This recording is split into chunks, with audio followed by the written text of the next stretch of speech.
अशोक सुंदरी. अशोक सुंदरीचा जन्म म्हणजे एक रहस्य कथा आहे. भगवान शंकर जेव्हा कैलास पर्वतावर ध्यानस्थ बसत त्यावेळी माता पार्वतीला खूप एकाकीपणा वाटायचा. या एकाकीपणावर मात करण्यासाठी माता पार्वती या कल्पवृक्षाखाली बसून भगवान शंकर यांचीच आराधना करू लागल्या. त्या कल्पवृक्षाखाली भगवान शंकरांच्या कृपाप्रसादाने अशोक सुंदरी या देवकन्येचा जन्म झाला. अशोक म्हणजे शोकाचा अंत आणि आनंदाचा प्रसार. तिचा जन्म माता पार्वतीला प्रसन्न करण्यासाठी असल्याने ती खूपच सुंदर होती आणि म्हणूनच तिला अशोक सुंदरी असे नाव पडले.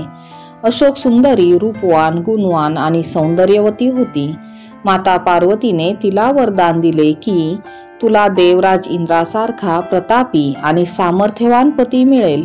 एकदा अशोक सुंदरी आपल्या दासींसह नंदनवनामध्ये भटकंती करत होती तेव्हा तिथे हुंड नावाचा एक राक्षस आला आणि तो अशोक सुंदरीच्या सौंदर्याने मोहित झाला.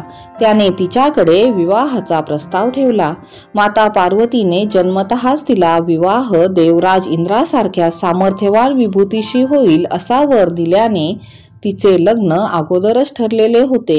अशोक सुंदरीने ही कथा हुड राक्षसाला सांगितली तेव्हा त्याने मी तुझ्या होणाऱ्या पतीचा वध करील असे सांगितले. तेव्हा देवकन्या अशोक सुंदरीने तुझाच वध त्याच्या हातून होईल असा शाप दिला.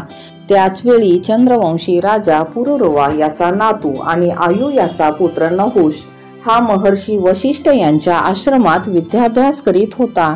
हुंड राक्षसाने त्याचे अपहरण केले पण हुंड राक्षसाच्या एका दासीने नहुष याचा बचाव केला. त्यानंतर मात्र महर्षी वशिष्ठ ऋषींच्या आश्रमात वाढलेल्या नहुषाने हुंड राक्षसाचा वध केला. त्यानंतर नहुष आणि अशोक सुंदरीचे लग्न झाले. त्यांना यती, ययाती, सयाती, अयाती, वियाती आणि कृती असे 6 पुत्र झाले.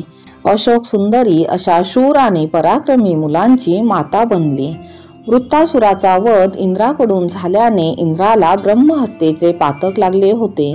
तेव्हा इंद्र तपासाठी बसला होता. त्यावेळेस काही दिवसांकरता नहुषला इंद्रपद मिळाले होते. एकदा त्याने इंद्रपत्नी शचीकडे कामवासना व्यक्त केली. तिने ही गोष्ट इंद्राला सांगितली. तेव्हा इंद्राला समजले की नहुषचे अधपतन झाले आहे. त्याने तिला सांगितले नहुष देवराज आहेत तरी ते सप्तऋषी खांदेकरी असलेल्या पालखीत आल्यास मी त्यांची इच्छा पूर्ण करील अशी अट घाल.